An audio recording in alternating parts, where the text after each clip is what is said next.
channel, or welcome if you're new. My name is Kyian and you are watching Kyian by Design. And once again, before we get started, I have to say thank you guys so much because since my last video, we have now crested 200 subscribers. I cannot believe how quickly you guys are growing. Like, we're almost to 300 at this point. So if you're subscribed so far, thank you so much. And if you're not already, it is not too late to hit that subscribe button down below and ring the notification bell. This will make sure that you get notified every time I put a new video out, and I hope to see hundreds more of you. So let's see if we can get to 300 by the next time I post a video. So guys, today I am doing another DIY home decor video, and in this video we are focusing on one of my favorite styles of decorating, and that is mid-century modern. Some key elements of mid-century modern are really clean lines, mixed metals, warm woods, jewel tones. Now my personal home decor style is probably a mix of bohemian, art deco, but more with a focus on the mid-century modern. And in today's video, I'm going to be teaching you guys how to make 3 mid-century modern inspired projects using really inexpensive supplies. Now let's get into today's projects. To make this mid-century modern plant stand, you are going to need a Dollar Tree 8x10 canvas, a saw, wood glue, and wood stain. Start by removing the canvas from the wooden frame. You can try to preserve the canvas if you want to, but I'm actually just going to rip this out. I'm then going to take my pliers and remove any excess canvas from under the staples. Now to remove the staples, I had to actually wedge a knife underneath them. Be very careful if you have to do this. I'm then going to take my pliers and pull the staples the rest of the way out. On the 10-inch side of our canvas, I'm going to go ahead and mark the halfway point at 5 inches and use my T-square to draw a straight line on both sides. I then used my saw to cut my canvas in half along those lines. And what we want to do is make both of these pieces interlock something like this, and this is where things kind of get tricky.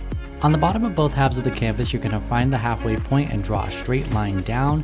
Then we're going to measure the thickness of one of the canvas halves and tracing it onto the other canvas half using our center line as a guide. And you'll want to mark this on both pieces.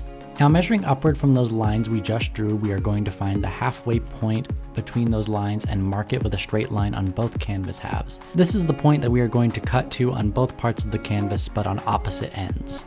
So with one of the pieces, I'm going to use my saw to cut to that halfway point on both sides of the marks, and you should start to be able to just chip away these pieces of wood from the center until that notch is completely cleared out. Now with the other half of my canvas, I'm going to take my saw and cut the notch out on the underside of the canvas. Now both the pieces should be able to fit together just like this. Now to add an extra design feature, I'm going to be cutting 1 inch off the bottom of each foot of these canvas pieces and gluing these 4 pieces to the top side to act as a lip that will surround the planter we will put in this plant stand. For stability, I'm going to be drilling a pilot hole through the center of both pieces before adding wood glue to the notch and securing with screws. Then I'm going to wood glue these pieces around the lip of the plant stand, leaving me with something that looks like this. To finish it off, take your favorite color of wood stain and a foam brush and apply it evenly to the piece, making sure to wipe off any excess with a rag. Leave it to dry and then display your favorite plant in style.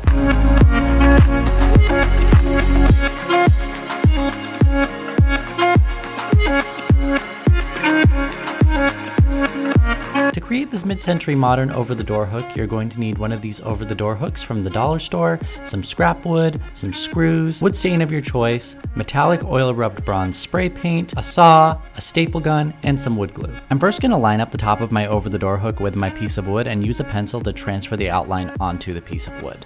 Next, I'll be lining up the over-the-door hook with a piece of paper and marking these 2 points on the edge of the paper and lining them up with my T-square at an upward angle to create the hook shape. I'll then be cutting out the paper stencil and transferring this shape onto my piece of wood 5 times. Then, moving outside with my piece of wood, I'm going to take my saw and cut out all of the pieces I just traced. Make sure to sand down all of the pieces, especially along the edges, so that you don't get any splintering or uneven surfaces. Lining up our rectangular piece of wood with the over-the-door hook, I'm going to be finding the center point between every hook and marking it on the piece of wood. These will be the points where we will be attaching our new wooden hooks. I'll be drilling pilot holes through the back of my wooden piece and up through the hook at an upward angle like this. This will avoid your screw going all the way through the wood. Then I'm applying some wood glue behind the hook before attaching it with a wood screw. And I'll be repeating this process until all of the hooks are attached. To prep the actual over-the-door hook for spray painting, I'm going to be taking some sandpaper and sanding the entire surface. This will allow the spray paint to better adhere to the piece. I took it outside and gave the front and back an even coat of this oil rubbed bronze spray paint, letting it dry between coats. Then with a foam brush and my Varathane wood stain in red oak, I'll be coating my entire wooden hook piece in the stain, using a rag to wipe away any excess and revealing that rich red oak color. To attach these two pieces, I'm going to be using some E6000 on the perimeter of my over-the-door hook before flipping it over and attaching my wood piece to the back with some staples for extra support while the E6000 dries. Once it's done, simply attach it to the back of your door, say hi to my boyfriend Sam, who decided to video bomb, and your new over-the-door hook is ready for use.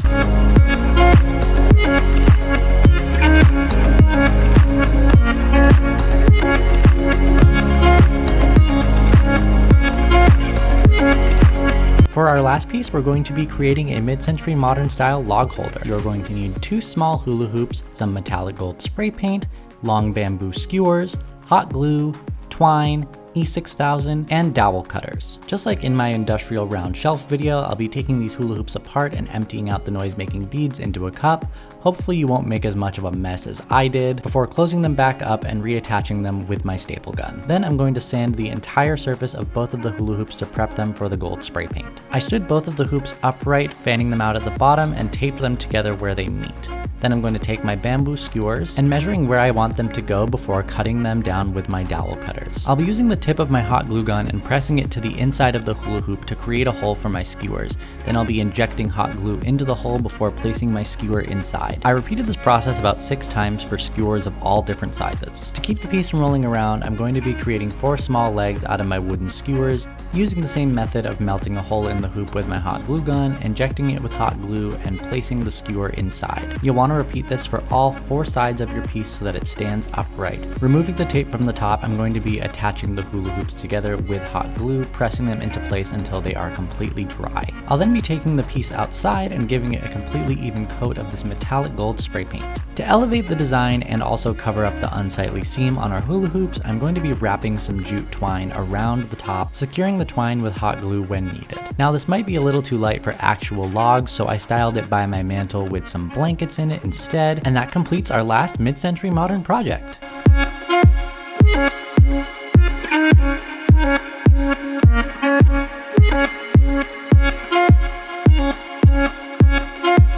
And that is the video. I hope that you guys enjoyed these projects. If you happen to recreate any of the projects in this video, I would love if you shared them with me on social media. All of those links will be down in the description. And if you guys like this video and want to see more like it, the best way to let me know is by giving this video a thumbs up. And a reminder to hit that subscribe button and ring the notification bell so you never miss when I post a video. But thank you guys so much for watching. This has been Kyian by Design, and I'll see you next time. Bye!